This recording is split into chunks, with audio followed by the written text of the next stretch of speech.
business, maybe your talent, maybe a better job that you're striving for and you're trying to get qualified for. Maybe it's your kids, maybe it's your wife, whatever it may be. You need to find your why, because getting out of bed for the simple reason of getting out of bed to go to a job that you hate is the worst idea in the world.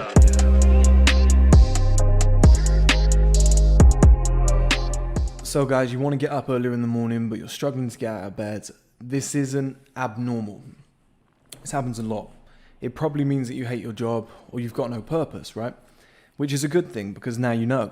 People always think of negativity, negative situations. They always think of rejection as bad things. But all of these things in life actually show you, they're signals that something isn't right. It needs fixing. It's a good thing.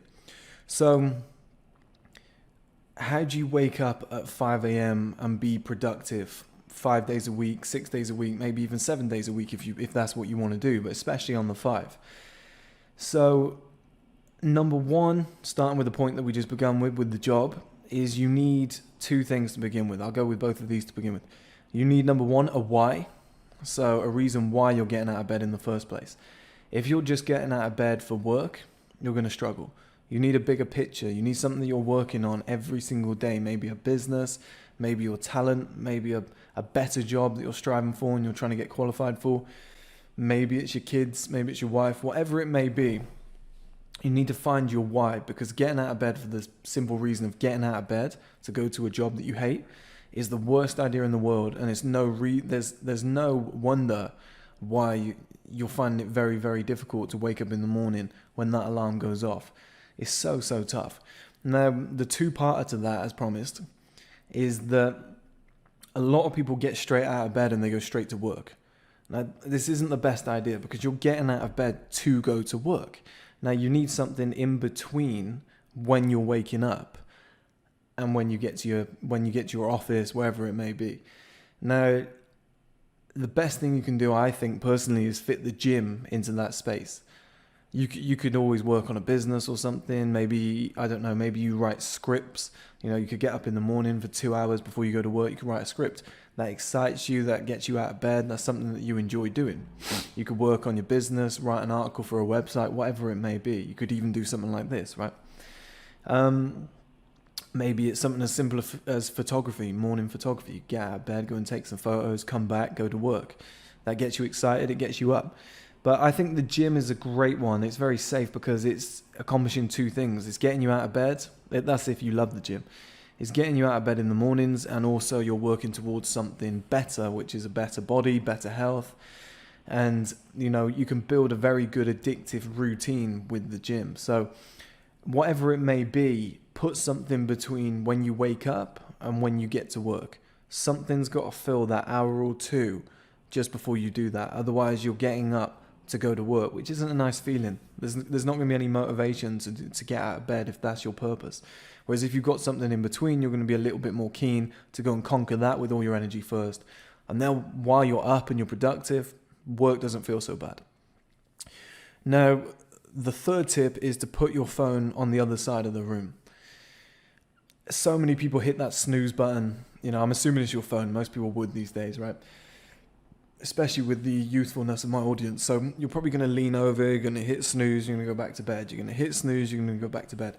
Not only is this bad, but it makes you feel a lot worse. So one of the tricks you can do is put your phone charging over the other end of the bed, over the other end of the bedroom, And number one, that's going to stop you using it at night or in the night. It's not going to be a distraction. It's away from you. But in the morning when that goes off, you've got no choice. You're going to have to get out of bed and go and turn that off. Otherwise, it's going to keep going.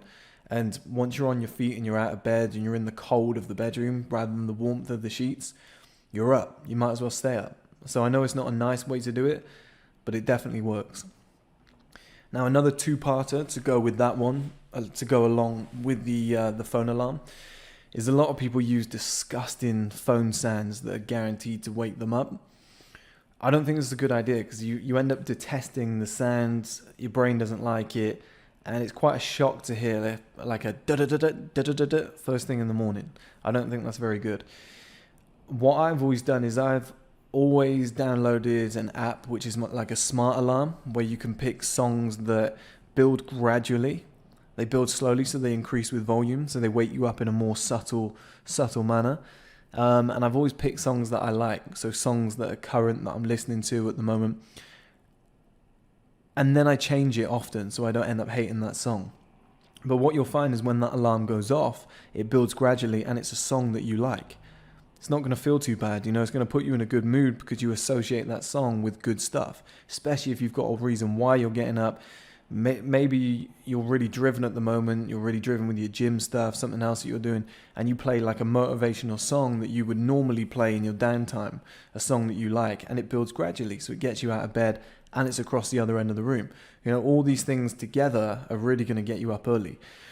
Now, and like I said, change the song regularly. Otherwise, you'll end up hating your favorite songs, which isn't good. So, the final one on the list. Sorry, there's two actually. I added one to when I was planning this out. One thing that people don't realize is that it's very good to be tired the night before. So a lot of people are planning to get up at 5 a.m., but their body clock is used to getting up at 9, 10, 11 p.m. Sorry, a.m. So what you have to make sure is that you're tired the night before. So the day before, what I would do if I was getting up late and I wanted to get up at 5 a.m., I would hit the gym like a lunatic 2 days before I wanted to get up at 5 a.m. I would then have a late night the day before you wanted to get up so that I was tired the next day, and I would try and get up as early as possible on that day. I would then hit the gym like a lunatic again, and my idea behind this would be to drain my energy. So I'd be getting less sleep on purpose, and I'd be training like a lunatic, maybe an hour or two a day. So maybe you could do this on a Saturday, and you could do this on a Sunday. So you could just work your ass off. You could get little as sleep as possible so that you guarantee to be tired. And then on maybe Sunday night, you go to bed around about 8, 9 o'clock because you are absolutely shattered. And then when you wake up in the morning, you fell asleep right away. You definitely got those 8 or 9 hours that you needed. And now you're in a routine. So as long as you hit the gym that morning or you tire yourself out, you've been up early, you're going to hit the gym. By Monday night, you're going to be tired again and again and again. And then the trick is from there, don't mess it up on the weekends by going out and getting drunk till 4 in the morning. Same on Friday, same on Saturday, just don't mess that up. Otherwise you're going to be out of rhythm again. So try and keep it going for the weekends. The weekends are pretty pivotal. That's like an extra tip there. And another one, which I'm going to do a full video on soon because I feel like it needs to be cleared up. Because I'm not, obviously I believe it and I practice it, but I feel like it gets overblown for what it is, and that's nofap. I feel like people say you have superpowers, etc. It basically just holding onto your semen just gives you extra energy. You're just going to feel more alive because you've got that sexual energy. You're not drained. You don't want to sleep because usually as soon as you ejaculate, your body wants to sleep to recover. That's kind of like a defense mechanism or a recovery mechanism. So if you're having sex, fair enough. But if you're masturbating, you're going to be tired. You won't want to get up in the morning. You're not going to be as sexually driven. You're not going to be as motivated. It's going to be a lot harder to get up in the morning. But that's with the extra one, the 7 tips of how to get up at 5 a.m. and be more productive. Keep a clean diet as well, but I guess that goes with the gym stuff. Your hormones are going to be balanced. You're going to feel good. Maca, the root, the herb, the root is very good for that. If you get some natural organic one, maca, like a high grade one, you're going to feel fantastic. So there's my tips for getting up early in the morning, 5 a.m., being productive, getting shit done. I hope they help, guys. Yeah.